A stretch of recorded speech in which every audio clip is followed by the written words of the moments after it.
Hello everyone, my name is Omotala Nwolayo and you're welcome to Techpoint Ask Me Anything. Today we are hosting Mark Essien, a software developer and the founder of Hotels.ng. Hi, Mark. Hello. You're welcome. Thank you. Okay, so Hotels.ng is the largest hotel booking site in Nigeria right now. Correct. But how did you know that that was the one for you? I think from at the time that I started it, there wasn't any site like that. There was no hotel booking site that had made any impact in Nigeria. Okay. And looking at the market and kind of looking at my own capabilities at the time, I thought it was something that I could successfully build and that would actually work. Okay. But we know that you post lots of, should I say, semi-political comments on Twitter. Yeah. Do you intend to run for office someday? I doubt. I like technology, and I think, doing business, doing technology is definitely the path that I want to stay on. But why do you post those opinions? I mean, that obviously rise some people up on Twitter, on social media. So I think that governance and being involved in making sure that the leaders of the country do the right thing is the job of everybody. Yeah. Because we can't just sit back and not react when people are actually, affecting the country that we live in. I think that what the internet has done is that it has given everybody a voice. Yeah. And we should actually use the voice. Okay, and you're using yours for good. Absolutely. So this is from Nifemi. Says you started Hotels.ng in Uyo. Why did you decide to leave Uyo for Lagos? Calabar, and I actually wanted to stay in Calabar. Okay. The reason at the time that I left was because Jason Joko, our first investor, he said that it would work better in Lagos. Okay. Now, over time, I have come to find that that is actually true. Okay. In that there is a much greater concentration of talent, funding, and all the other aspects that you need to build a startup. They exist more in Lagos than in other parts of the country. How was the transition for you, knowing that Calabar is probably more of a peaceful place, and Lagos is like the chaos?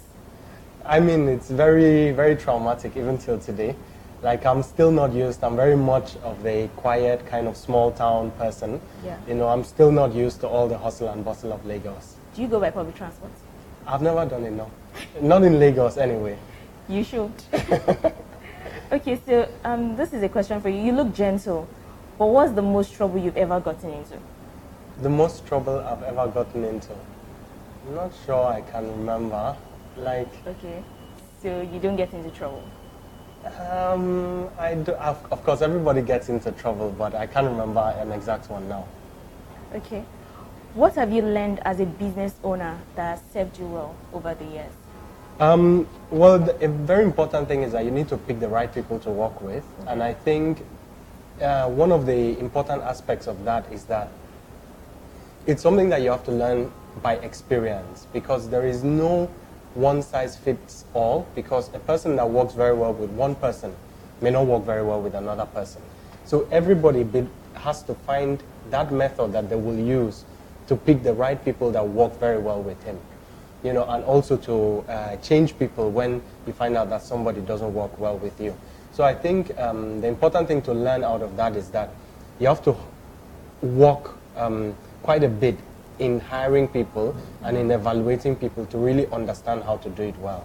And after you are good at it, then you can create teams that work very well together. Okay, so walk us through how you do that with your staff.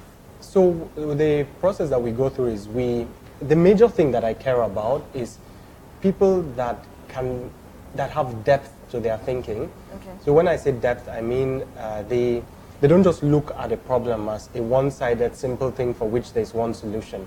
But let's look at the body of the problem. Let's look at all the tentacles of the problem and what are the different ways we can approach that problem. And then out of that, let's form a hypothesis. Once we have that, then let's act very quickly. Okay. So this is how I operate, and I work very well with people who operate similarly.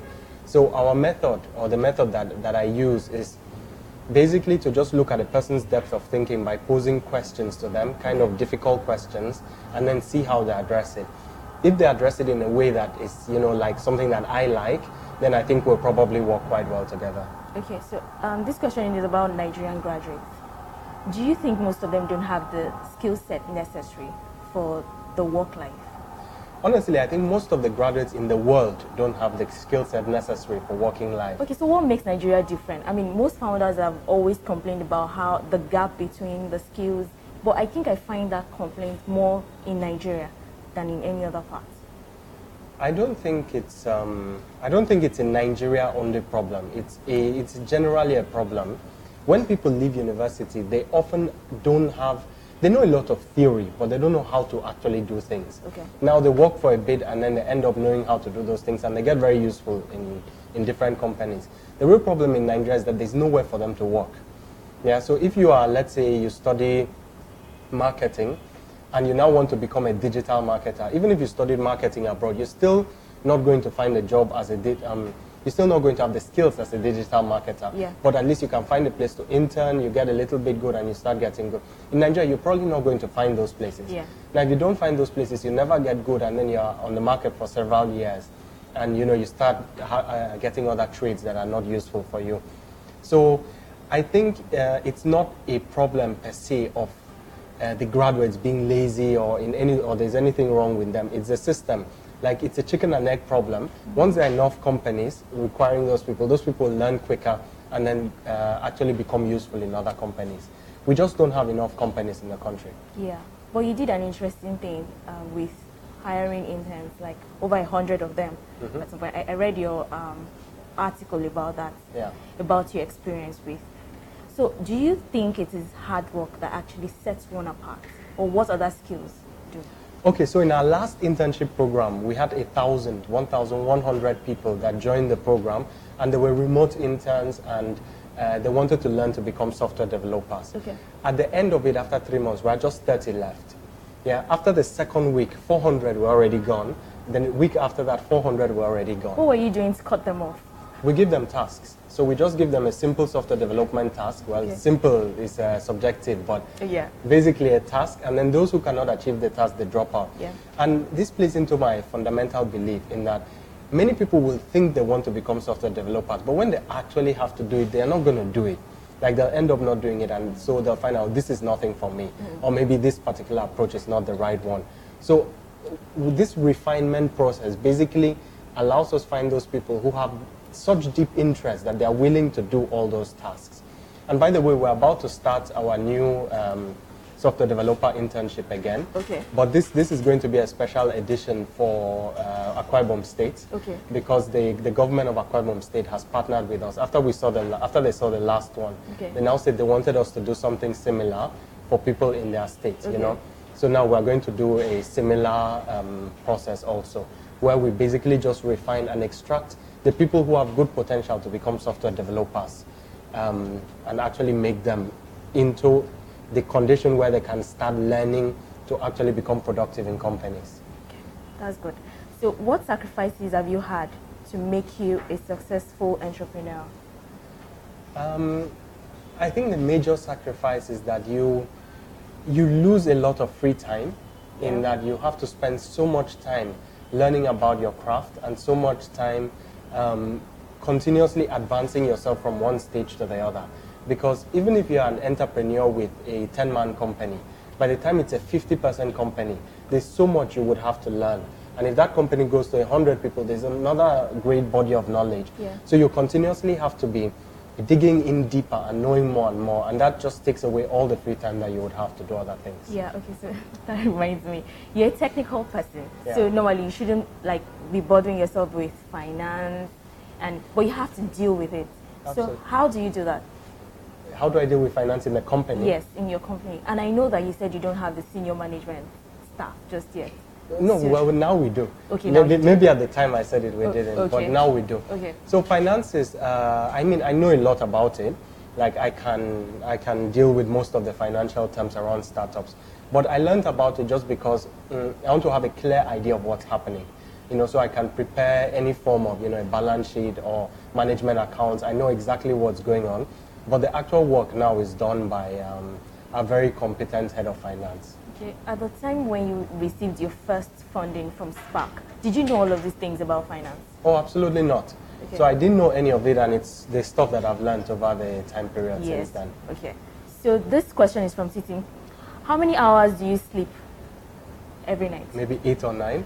Oh, okay. I don't sleep. I don't sleep short hours. Okay, 9 hours. Okay, that's great. Okay, so does Hotel.ng have health insurance plan for employees?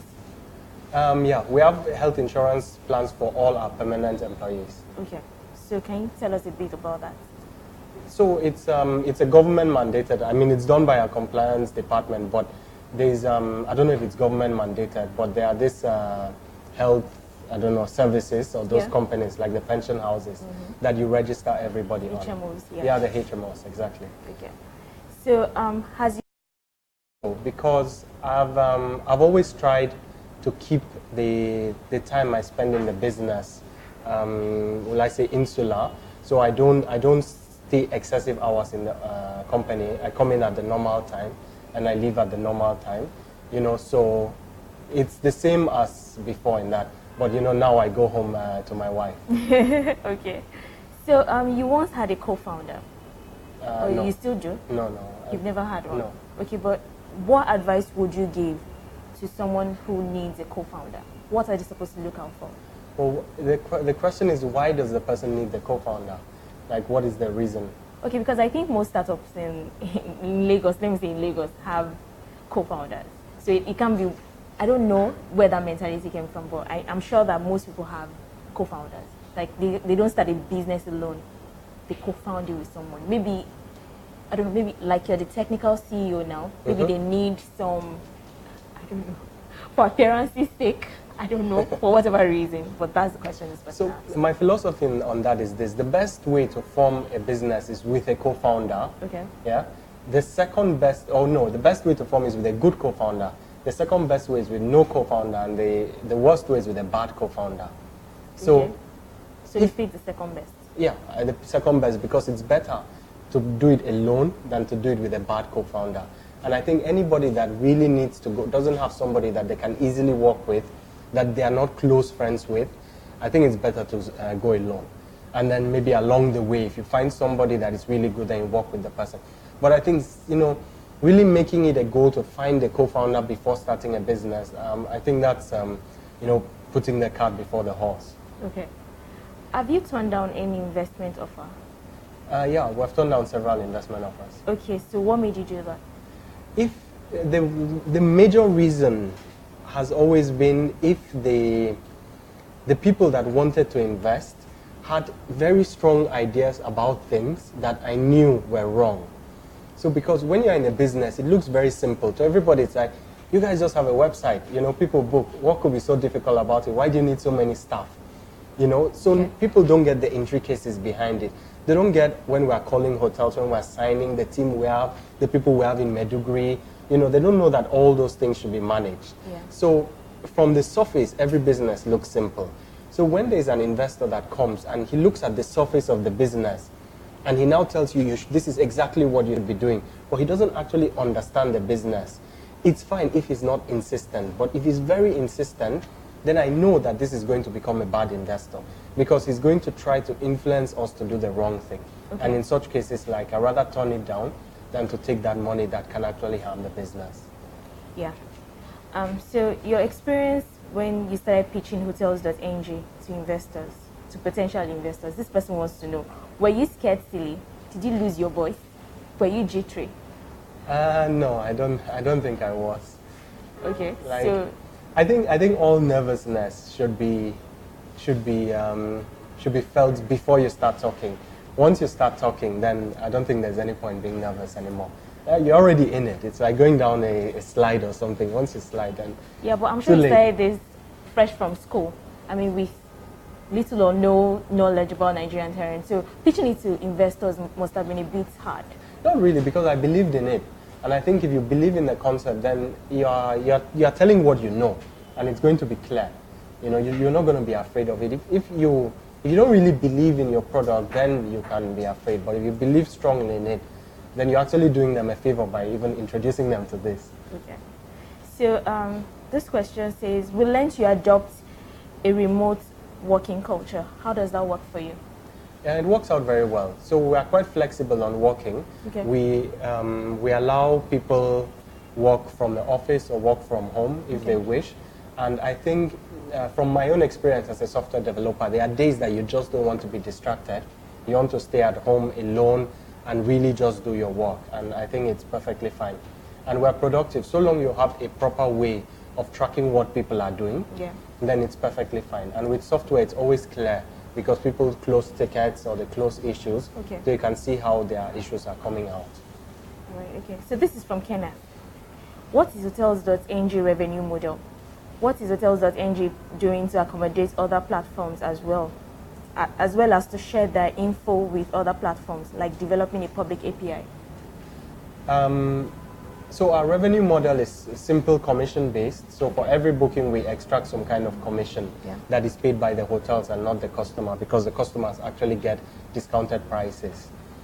Then as regards an API, we have an API. It's not public, it's semi-public. So anybody that wants an API just needs to send us an email, and then we discuss the use case and then release the API to the person. Oh, okay. Joseph, this is from Joseph. In trying to apply for Hotels.ng internship, one is faced with a particular question about state of origin/residence. The only available option is Akwa Ibom and others. Please, what do you make out of such option? Is the internship for Akwa Ibom people preferably? So like I mentioned earlier, we did one internship earlier in the year that was for everyone, but this one is specifically because of the government involvement. The second one is just for Akwa Ibom State. So the idea that we have there, like, I think that we need to kind of develop individual areas more specifically, just like you can have maybe like a focus on women or something like that. So I think it's also good to have specific focus. So I would like it that for things like that, we do specific states. After Akwa Ibom, I would like to do, let's say, Kaduna State. You know, where we do one general purpose one and then one that is just for the state. And if the state government can partner with us, for example, Akwa Ibom State is giving us the Ibom E-Library, which is a massive construction. They are giving free power and free internet. So everybody in the state can go and work from there. You know, which makes things much easier because all the generator problems and so on disappears. You know, so those kind of things I think are really will advance, and it's something that is good for us, it's good for the state, and ultimately if we can do it in enough places, then it's good for the whole country. Okay, so this is from Sixtus. Hello Mark, I would like to know exactly what gave birth to the idea of Hotels.ng.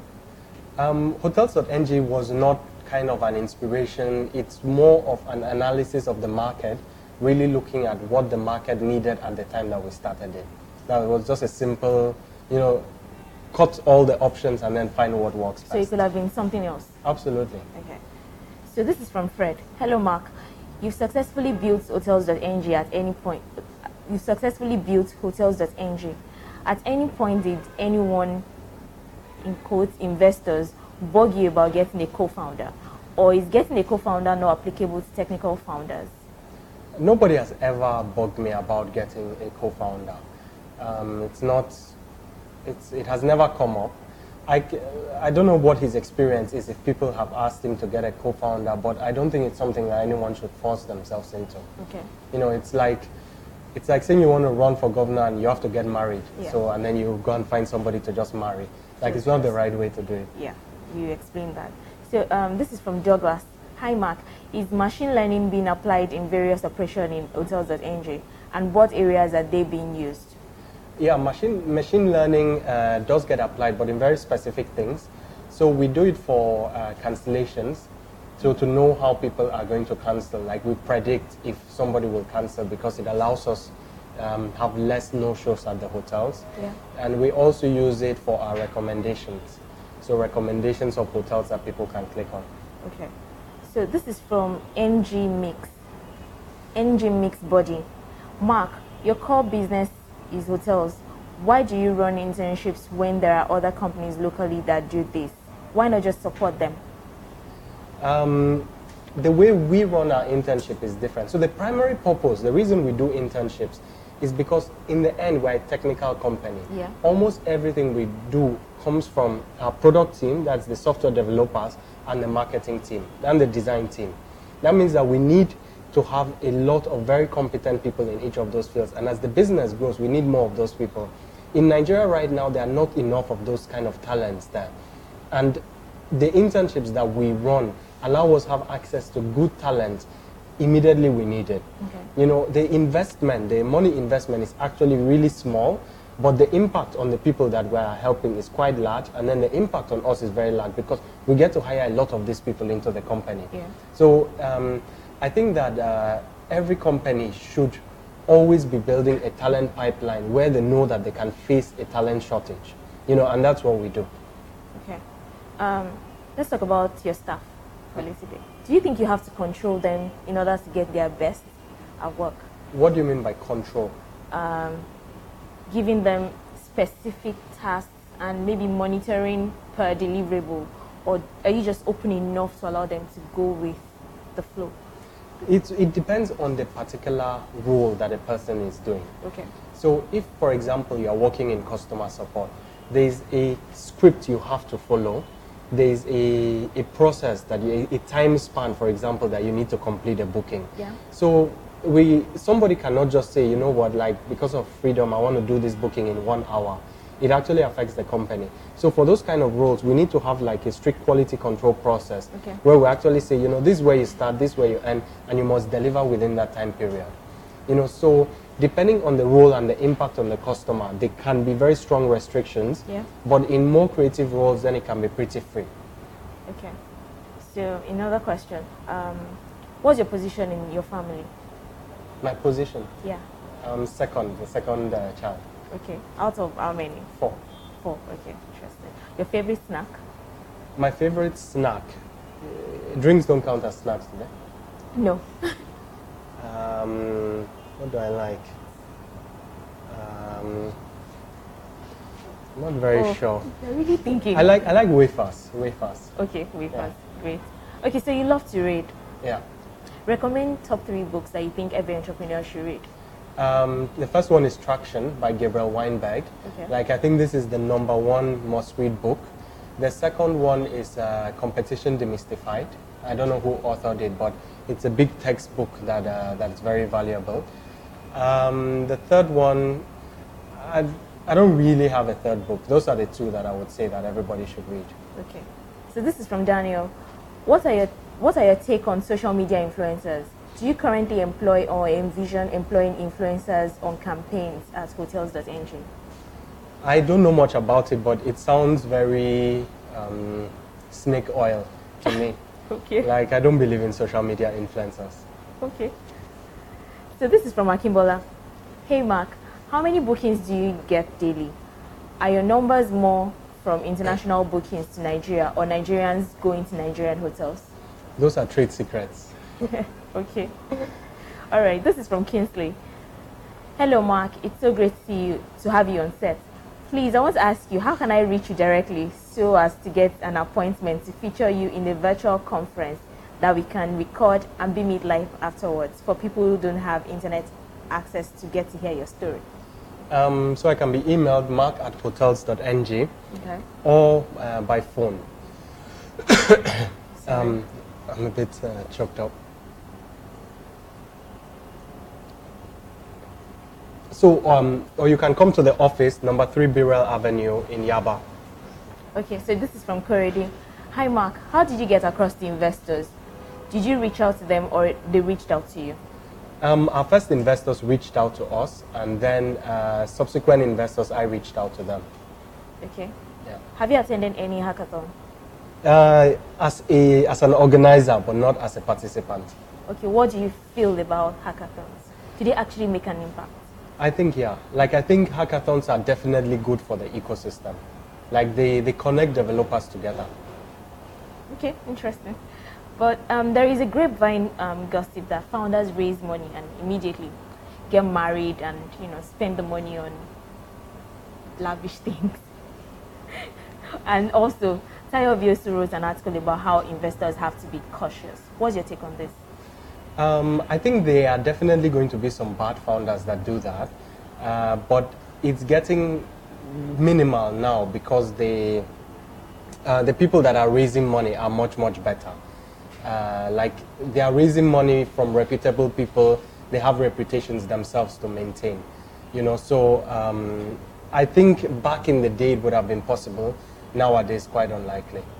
Okay, about the time it was possible, don't you think that that kind of erodes trust and integrity? No doubt. Like, there's no doubt that it did. And I know that there are people who did it affect people that wanted to raise funds, or did anybody ask you questions like that? I've heard stories of some founders who have raised money and used it for the wrong purposes. Yeah. And it has definitely burned some investors, and those investors have stopped investing in Africa. Yeah. There's no doubt about it, and I think it's very important that anybody who knows about such things, they should speak out against it to the founders, to the investors, so that such people are taken out of the community. Okay. You know, because it's bad for everybody. It's really, really, the purpose of raising money is to grow a company, not to grow a person's house or, you know, allow him marry. Yeah. What are those things that we can do to grow the startup ecosystem in Nigeria? I think to grow the startup ecosystem, the primary thing that needs to happen, like the most important thing, is that people need to build better startups. Yeah, it's not funding, it's not any other thing. It's just the ideas need to be better. Yeah, and people do not have good ideas. People are limited in the scope of ideas they have by their experiences around them. So for people to get better ideas, they need to read more of what is going on in like the foreign startup lands. Yeah. Yeah. For example, Hacker News. Yeah, I don't know if you know it. I know Hacker Yeah. News. So I say like everybody should be reading Hacker News every single day, because that's where you get to know what is happening in different parts of the world. And from there you can start getting brand new ideas that you can then implement. Okay. So we'll start taking questions from the audience now. Yes, we have someone there. Hi.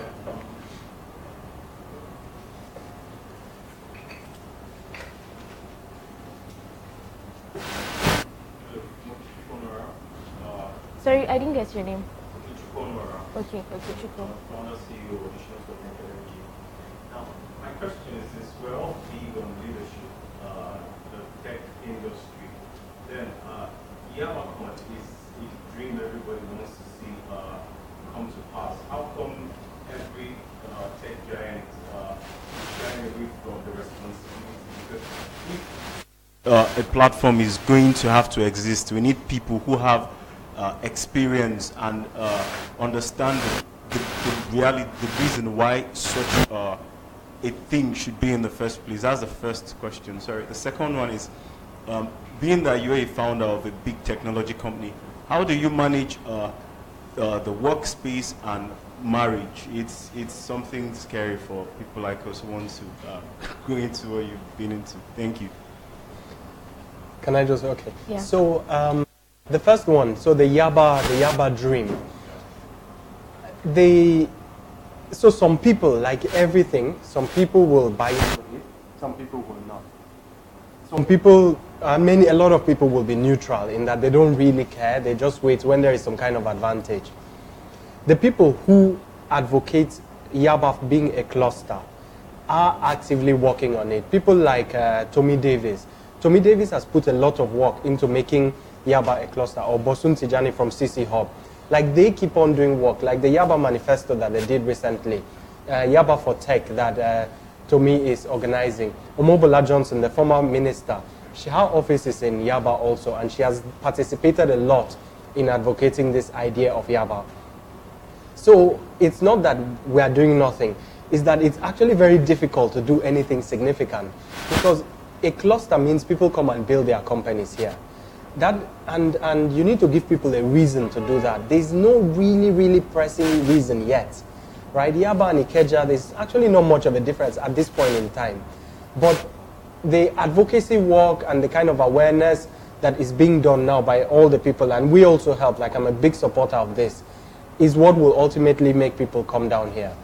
You know, but without a doubt, this kind of thing needs government. I'm very libertarian in that I believe that the government should not get involved. In my opinion, government should build roads, you know, build airports and just stay on their own. Yeah. That's my own normal opinion. But I really cannot see a future of a cluster like this being built without government being involved, because there is too much rough stuff happening everywhere. There's no way we can go and remove, bus parks from all over the place or makes a parking lot or tell people not to park on the road. There's no way a tech company, no matter how big, can do that. Only a government can do that. So part of the work that everybody that's involved in the Yaba idea is doing is to try and make such things happen. So the work is going, and I think more and more people should get involved in it. Yeah. Then the second question about being married. Marriage. Yeah. It works very well. Like, it's actually of great benefit and great help to be married, because everything you're doing things together. There's somebody to discuss with, somebody to talk to, and so on, even about the problems in your business or ideas or things you want to do. So definitely not anything to be afraid of. It's actually great. So on that subject of Yaba cluster thing, there is this thing about people hoarding ideas instead of collaborating. So I have an idea, and because I don't want you to take the glory from my idea, I hoard it. So when I don't bother collaborating. So I found my own thing by myself, saying that I'm the star. And I think that culture is actually killing the startup ecosystem in Nigeria rather than growing it. Yeah, I agree. Okay, so this is another question from Shedai. He says, hello, please, what's your challenge in starting up your company? What is my challenge, or what is a challenge? Your challenge. So what was my challenge? Since Yeah. I guess we have already started. There are always a bunch of challenges in every stage of your company. The success comes from identifying what the particular most pressing problem is right now and solving that one problem, right? So at the time that I started, like, the very first problem was I needed to demonstrate initial traction, that it would even work in the first place. Yeah. So that was solvable by buying the domain, listing hotels, and seeing that there was traffic and people were willing to make bookings. The second challenge was then, after I had demonstrated that, was making sure that I could get some seed funding to be able to start signing contracts with hotels. Yeah. Okay. I took what I had solved in the first one, took it to Jason. He agreed, gave me the seed funding. Yeah. And then continuously, there's always been the next thing and the next thing and the next thing. So I think at every stage there is always a challenge. But if you look at the big picture, then you get distracted from solving the small problem, because the big picture is an ideal, but it's the small problem that is the current thing blocking you from getting there. Yeah. So I think the challenge at any one time, no matter how big your company is, always in discovering what that small problem is that's preventing you from taking the very next step and solving just that one problem. Okay. So we'll have another question from the audience. Yeah. Hi, Mark. Nice seeing you again. Yeah. My name is Kimbobola, and I have two questions. The first question is, how did you acquire your first set of users on Hotels.ng? And the second question is, in terms of a focus at the beginning, would you advise startups to focus on profitability or growing their users? The first question was, how did we acquire the initial set of users? Every startup has a different path to acquire their first set of users, because they are using the business models are different. Yeah. Now, we are a B2C company primarily, meaning that we need end consumers to come. Our initial set of users came strictly from search. Yeah, this was our method and nothing else. If you read the book Traction, it details, I think, 7 different traction methods. If, let's say, you were a company like Paystack is a B2B. They need other businesses to come on the platform. So it doesn't make sense for them to build on search. Search is the wrong approach for them. They have to do sales. Like, somebody needs to go out and meet an initial set of users and onboard them. So every single company has a different traction channel, which you can find in that book. You can find all of them. You pick your traction channel, and then you just, push at it to get the initial set. If one doesn't work, you go to the next, go to the next, and go to the next. The second question was, Do you focus on, am I right? what was it? Do you focus on growing your users or profit? Okay. I think neither of them is the right thing. I think the right thing to do is always to set some kind of milestone as to what you want to have achieved by then, and then work in using a greedy algorithm that is optimized for the local maxima and not the global one, because it's very distracting. Like, it's very easy to kind of count the pies in the sky or something, where things that are not even possible, you're building for a big glorious future that will never come, because you never even solve the smaller things. So if I started a company now, I'd say the first milestone, if it's, would be 100 active users or 100,000 naira in monthly revenue, sale volume or whatever. So you set a milestone like that, that is a stretch goal, but it's very achievable. Work towards that. Once you are there, you now decide based on your trajectory and everything, what am I doing next? You now set the next milestone and then grow to that, then the next one. So at some point you may want to change your user growth to your revenue growth, depending on if you say, okay, we need more money now or we need more growth now. You may need growth to raise money, you may need money to pay salaries, so you'll adjust it. But I think a lot of people get seduced by the wrong idea. They see, for example, Facebook. Oh, Facebook is optimizing for users and they're not optimizing for revenue. But this is because they are in a very specific situation. They have a viral product. The product grows automatically viral, one. And number two, they have a very clear monetization path. So they have a user growth path and they have a monetization path. Because no matter what, if your users are growing very quickly, you can always put ads on it. Like, you can pretty much predict how much money we could be making right now if we put ads on it.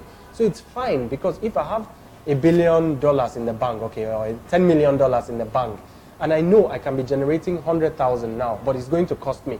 Let me first finish my money, and then after that I'll turn on the ads, because I'll generate much more money just by growing first. And then I turn on the ads than if I did it the opposite way.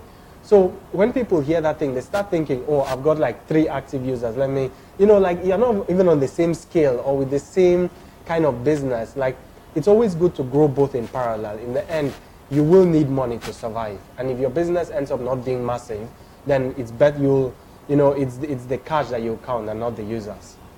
Yeah, okay, so this is from Abdul Fattah. Hello, Mark. Why do Nigerian companies hoard their data? What's the downside of going public with data? A lot of data is very, will I say, of advantage to competitors. Okay. Yeah, so we have a lot of data on hotels and a lot of other on consumer behavior. Yeah. And for us to give it out would be to give out kind of the things that we use to sustain our own competitive advantage to everybody else. Yeah. And a lot of people have tried to do what we do. They are not. Many of them are not successful, and it's because of all these little things that we have developed that we have internally. Okay. So we'll take another question from the audience. Hello, Mark. You in person again. My name is Habib Adebisi. I do digital marketing and social media marketing for companies and brands. Please, I have 2 questions. Do you think it would have been a different story for Hotels.ng if you hadn't left the country at all? And secondly, does Hotels.ng offer paid internships to tech enthusiasts who are willing to learn code and design on the job? Like, they don't know how to code or design, but they're looking for opportunities where they can at least get transport money to come every day and learn while working. Thank you. So to answer your second question first, we always have interns. We have people that are on CWES from school. We also do corpus and so on. So generally, we don't pay that much. It's between 35 and 50,000, but it's always paid. Nobody works for free in the company. So we always have paid code internships. We take people that we don't take absolute beginners. You must already have done some work on your own, but we can take you from kind of the beginner level to the intermediate level using paid internship. We try and keep it 3 months, 6 months. We don't like people working for very long. We'd rather that you become a professional then. The first question was,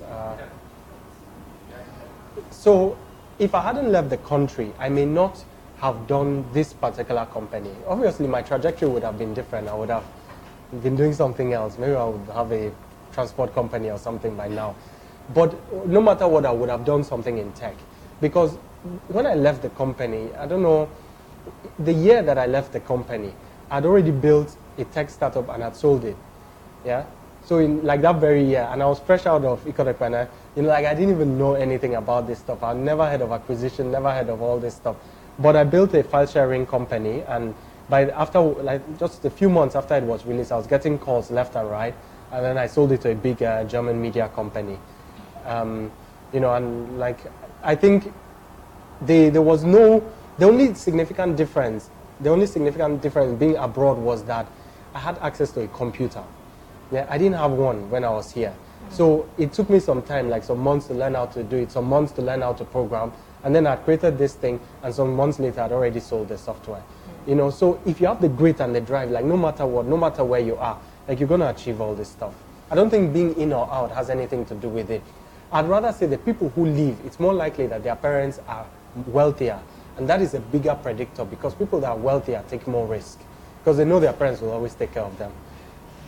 Okay, so this is from Daniel.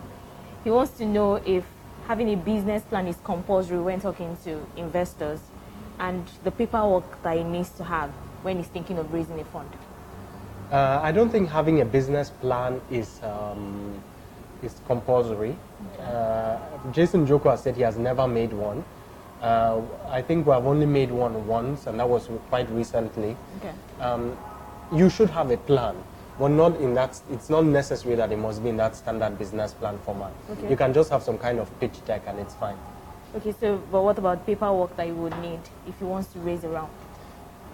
He should have a registered company. Okay. A registered limited liability company that's set up. I would say that's the only paperwork that I know of. Okay, great. Okay, so we'll be taking another question from the audience. Anyone? Okay. Hi, Mark. My name is Damien. I'm the founder of Things Can Code. You talked about hiring and evaluating talent. Okay, so my question is, how do you evaluate human resource as a key factor in your company's success? How do you evaluate that? And then you talked about how you hired your tech guys, internship and all that. So how about the non-tech? How do you source for talent for your organization? So first of all, we follow pretty much the same process in recruiting all the time, which is we put questions and we look at the answers that people give in that question. So we have this anonymous filtering system where we don't see the people's names, we don't see any information about them apart from question and answer, question and answer. That's it. Then people in the department will go and vote which are the best questions, and out of that we'll now end up with maybe 10 different candidates. Yeah. So let's say it's a finance role. We'll ask you questions about finance, questions about different things, questions that just show how you think. Once we have that short list of about 10 people, we now invite them for interview or to speak with them. And what I look for in an interview normally is that a person can understand difficult statements or difficult things that you are saying to the person. So I don't need to explain it, like say it and then explain it again, but I can speak. The person understands it. The person can give a reasonable response, and that's the main thing. If the person has proven themselves technically competent in the written part and you can actually communicate well with them, I think they are good enough. And most, they may need some training, unless it's something that you need experience. But outside of that, people catch up quite quickly. Okay. Take another one. My question is, I want to know what's your take and opinion on why most tech startups are more focused on software than hardware. Is it because of the terrain in Nigeria or due to how the technology scene in Nigeria is? I want to know what's your opinion and why you selected software or the hardware. What would you give us an example of a hardware startup? Okay, let's say 3D printing. Yeah. Okay. So the answer to that is that now before I did Hotels.ng, when I first came, I actually had two different things that I was trying. One was hardware, which was a power-based thing, and the other one was software, which was the hotels thing. And the reason is that hardware is much more expensive, and it's much harder to iterate. Yeah, because if you build something and it doesn't work, you have to go and get all the parts again and start all over again. So, and it's much more difficult to debug, kind of. And if you actually get it to market, for you to commercialize it, you probably need to do things like go to China, do manufacturing and all that. All those are extremely difficult to actually achieve. So the barrier to entry for hardware startups is quite high. Not just that, the success of a hardware startup is far less likely, because if what you are doing is good, it will probably get cloned in China, and they are then going to come in and flood the market. Yeah. So it's a difficult business to be in. Last question. When you were starting up in here, was the government, or let's say, was there any setback, like, or restrictions from wanting to set up, like maybe from the government or any governmental body? Was there any when you were trying to start up in Nigeria? I've not found anything like that. I don't think the Nigerian government is really like harsh like that. At most, what they want is tax. You pay your tax, and nobody has disturbed us in any way. No one has ever come to do anything. If anything, the government has been supportive. I would definitely not describe the Nigerian government as a government that interferes in private business. They ignore you. That's fine by me. That's best. Okay. So this is from Michael. Hello, Mark. What kind of books do you read, and how do you stay motivated? I mostly read science fiction. Okay. Like, let's say 95% of everything I read is science fiction. And occasionally I'll read a business book, but not a lot. Maybe I read like 5 business books in a year. Okay. But generally I'll just read science fiction. Then to stay motivated, I think I'm just naturally motivated. I don't think, if I needed to be motivated, or you need to be externally motivated as an entrepreneur, I don't think you're going to get far. Because I don't think there's anybody out there that is motivating entrepreneurs all the time. Like, you just have to naturally just want to do what you are doing. Yeah. Yeah. Okay, so Ojal Komo Aderemi says, hello, Mark. Fascinated how you utter words slowly. Okay. Say thank you. Currently reading Traction. What's your current read? When do you think we should start asking what is school for? How would you flip the education industry? So first of all, my was speaking slowly. I don't know. I guess natural. Yeah. Then what is my current read? There's a science fiction book called Bobbyverse. Okay. Yeah. So it's about a man who got replicated. His brain was scanned and it was put into a computer, and then he became a spaceship, and then he cloned himself, and there are like a lot of Bobs. He was called Bob, and there are a lot of them, and they are just going around and doing different things with different planets. It's very interesting. It sounds a bit odd, but it's very interesting. So, Bobbyverse. The other question was? Yeah, when do you think we should start asking what school is for? School is very useful. In my opinion, like, I mean, I did normal school, and then I did a bachelor's and a master's. And I find that if you want to extract value from school, you can actually extract a lot of value. But it depends a lot on you studying the right thing and then wanting to learn that thing. For example, I learned a lot in computer engineering because I know a lot about software, but I didn't know a lot about hardware or electronics. So in that thing, I was able to get like at least a good overview of how electronics functions. Yeah. You know, so people who do that and they actually want to pick up that knowledge, there is knowledge there to pick up, even in Nigerian universities, you know, which I didn't go to. But if there I guess is, that person is asking, from the perspective of a Nigerian that went to a Nigerian university. I mean, I went to a Nigerian secondary school, so, and there I learned a lot. Yeah, like if you actually read the textbooks and forget about what they are teaching, there's a lot of information in there. You know, so I learned a lot about all the basic knowledge that I have. I don't know how it would have been in university. Okay, but so he's now asking again that how would you flip the education industry? How would I flip it? Yeah. What does flip mean? Like change it? I really don't know. Maybe change. Or fix it? Fix. The education industry. Okay, so I think the Nigerian system is fatally flawed in that too many people want to get into university, and people actually do things that they had no intention of doing because they were just put in there. Yeah. And I find that very odd. You know, like you want to be a doctor and now you are studying agriculture. Like why? Why not just, yeah. It doesn't make sense in any way at all. So I think that kind of thing should not be allowed, and we need different kinds of colleges that actually are able to make people very, very productive on the course that they are well suited for. Like let's say you don't have the prerequisites to be a doctor, but there are other things you can be in a hospital that you could probably be very good at. But I think there's very much of a gap between after university, there's not really much else that is good. And the polytechnics are actually bad. Yeah. It's kind of like the polytechnic is treated like, oh, if you can't get into university, you go to polytechnic. It's a third grade. Exactly. Educational system. Which is very wrong because the first university I went to was the German equivalent of a polytechnic. It was a practical kind of university where you learn a lot about how things actually work. Like, I can use a soldering iron because I learned it there. Okay. So that would be the major thing that I would change. I would change this kind of second-tier educational system to make sure that more people have opportunity. Then push reading a lot more. People need to read more because when you read, you comprehend. When you comprehend, you can learn. Yeah. And then finally, I would bring in a lot of foreign teachers. Like I would staff all the universities, like half of the teachers should come from the US or from Europe or something. The reason is that education declines because if you have a bad teacher who teaches a teacher, that teacher is bad. They were taught by a bad teacher and they will be bad themselves, right? So you go out to the rest of the world and you get the best teachers in the world and let them come and set the standard.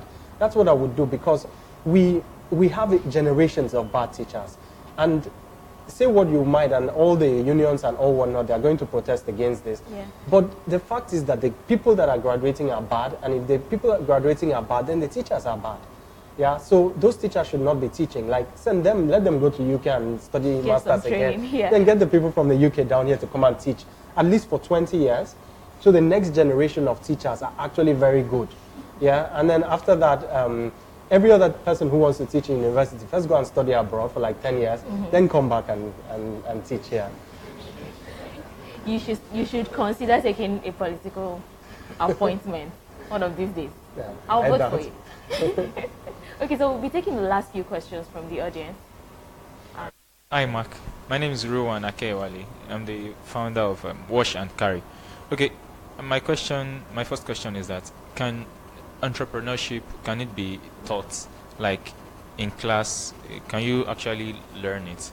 Okay, and the second question is, what are the lessons that you've learned along the way, probably in the very hard way, the things that you wish you knew before you set out on your journey? So the first thing about can entrepreneurship be taught? My answer to that is, can anything be taught? Yeah? I don't think anything can be taught. I think that people develop a bunch of experiences along as they grow that set them, that makes their personality a certain way and makes them well suited for a particular thing. And at most, what they can do is they can decide to change those things so they can learn, but they can't be taught. You are not an entrepreneur and you just say, I want to go here and they are going to make me an entrepreneur. It will never work. Like, you have to be like, I'm going to learn to be an entrepreneur. And no, I'm not sitting waiting for someone to tell me, but I'm going out to gather all the pieces of knowledge that I need to actually be this thing. So anybody that is saying that they want to teach entrepreneurship, they are not going to end up teaching anything. Nobody will learn. Like, it's something that you have to be kind of, like it's a mindset. You don't change anybody's mindset. The person decides to change their mindset. At most, you can curate good entrepreneurs. You can find good entrepreneurs. But I don't think that you can.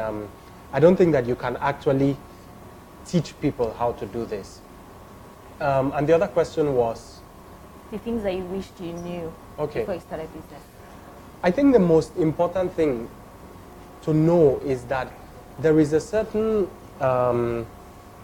Everybody has a certain fear or a certain limitation, and that thing will make you do the wrong things at any point in time, because there are things you could do today that are the most important thing, and if you logically go through a list of things to do, there is something that you should be doing right now. And the only thing stopping you is that there is a certain fear of doing that thing. And because of that, you shift that thing into the future and decide to do some other thing. But if you would have done that thing right now, it would have been the biggest impact thing. And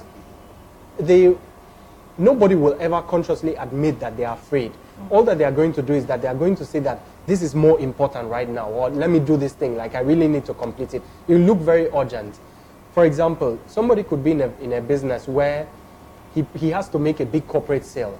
His job is, let me go to every corporate and knock on the door. but it's a very scary thing to do. Yeah. So instead of doing that, he's now going to, okay, let's build the product. Let me go and recruit coders. All these things that are actually unnecessary to the core of the business. And I think those are the things that, that's the most important learning, which is build your list and understand what must be done right now, and understand that you yourself are going to be limited and controlled by your own fear, and take the fear out of it, and then decide, and then just execute it with the fear till at some point it's no longer a scary thing to do. Okay, thank you. So we'll be taking the last question from the audience. Morning. Okay. Good morning. Good morning. My name is Michael Oko. I'm a software engineer at Intel.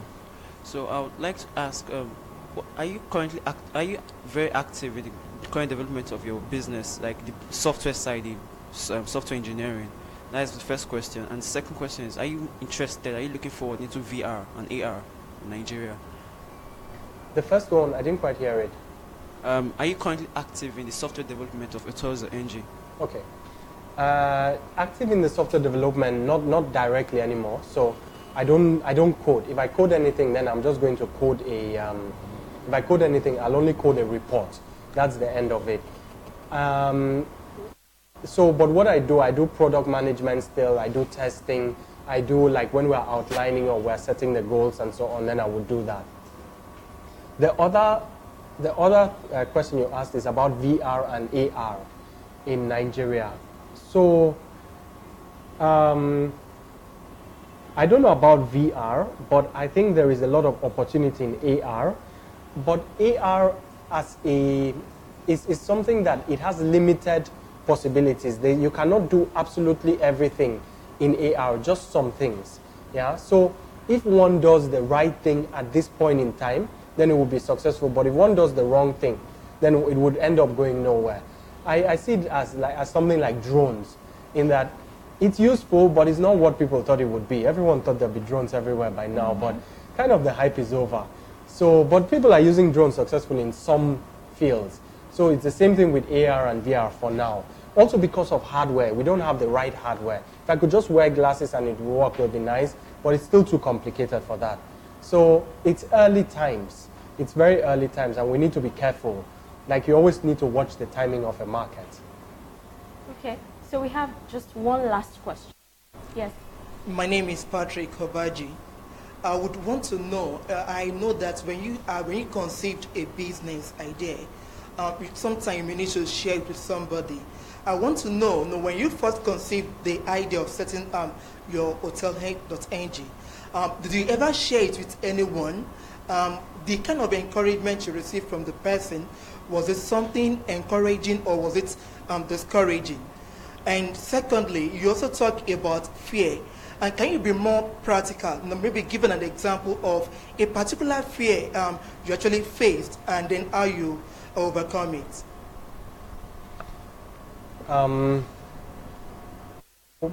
First, about the encouragement, like, will people encourage or discourage?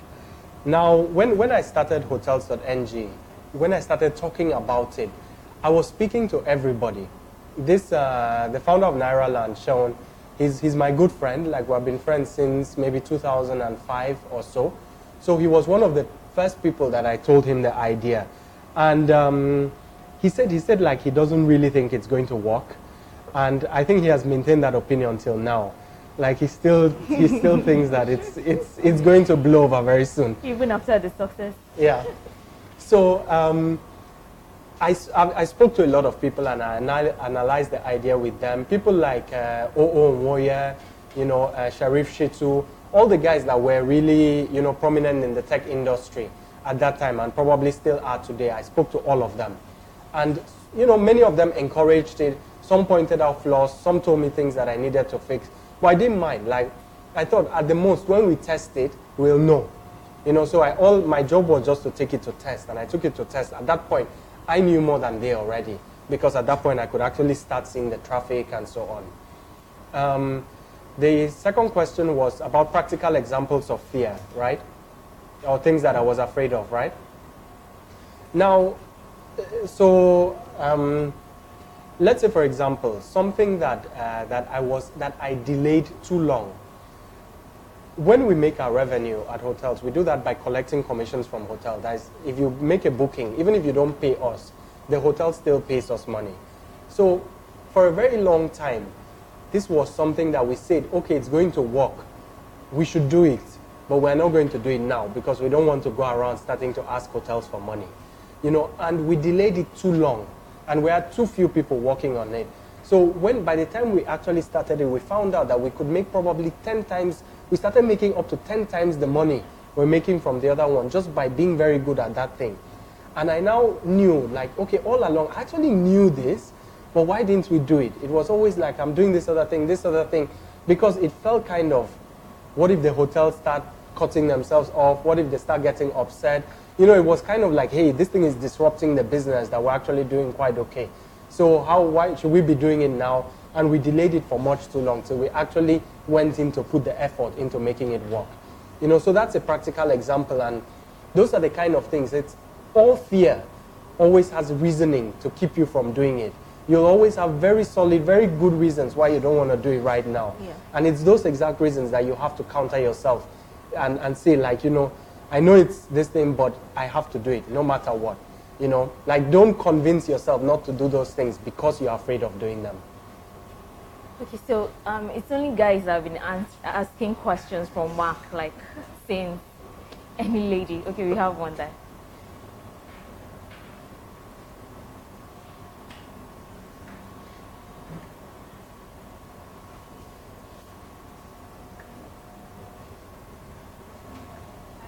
Hello.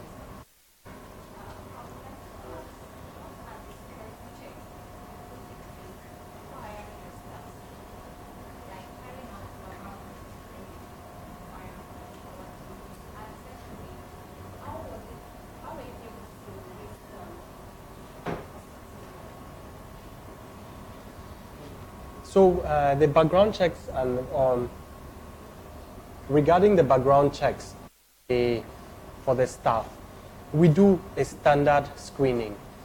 We don't do some kind of extreme vetting, you know, to really check in detail what a person's history is. If we did it, like, I mean, we have never had an issue with anything like that. And it's also very difficult in Nigeria to do those kind of security checks. So I wouldn't, like, we're not extreme on that. We're not in an extremely sensitive field where we need to do too much as regards that. But we do the standard stuff. Then the second question was how to raise funds, right? Regarding raising funds, the initial funds, before starting the business, I was already running another business. I was selling iPhone apps. And that iPhone apps already gave me an initial capital that I could use to start it. Yeah? And in addition to that, I was able to get money from family and friends. It wasn't a lot, but it was enough to keep us through that initial phase. When it comes to raising funds, your initial capital, do not expect a stranger to invest. They have no idea who you are. They have no idea what you can do. They don't know anything about your background. So I think it's very implausible that something like that would actually work. I think one must always find a way of gaining some capital personally, and also the people who are close to you should be the ones who you can basically use your name to sell them the vision or the dream. Those are the ones that will put that initial. And then set your traction milestones. You can also talk to investors saying, when we have achieved this, like, I'm going to be coming. And then you now go and talk to those other guys. But I don't think anybody in Nigeria can found a business with external money. Like, it's going to be really, really hard. We're just not, we don't trust each other enough. Okay, so on your final note, what's your advice for budding entrepreneurs? I'd say just iterate very quickly, which is, if something is not working for 2-3 months, drop it, do something else. If once, change quickly till you see traction. Okay. That is, till you see interest, till people are requesting. Once you have found that interest, then keep iterating and talking to users till you can more specifically understand what it is exactly they are interested in and what they are willing to pay for. Okay. And then take that nugget and kind of expand it. I see the biggest problem is that too many people have one business idea, it's obviously not working and they're working on it for 2 years. Yeah. Like, why? Just give it up. Hoping that they will blow. Exactly, but it's not. If it's going to blow, you're going to know. Like, it'll be obvious that it's blowing. Okay. You know, but if it's not and it's really, really stuck, just find something else, try something else. Something good will come if you keep looking. Yeah. Thank you so much for coming. You're welcome. It's been an enjoyable session. We want to thank everybody and every member of the audience that made it to the recording.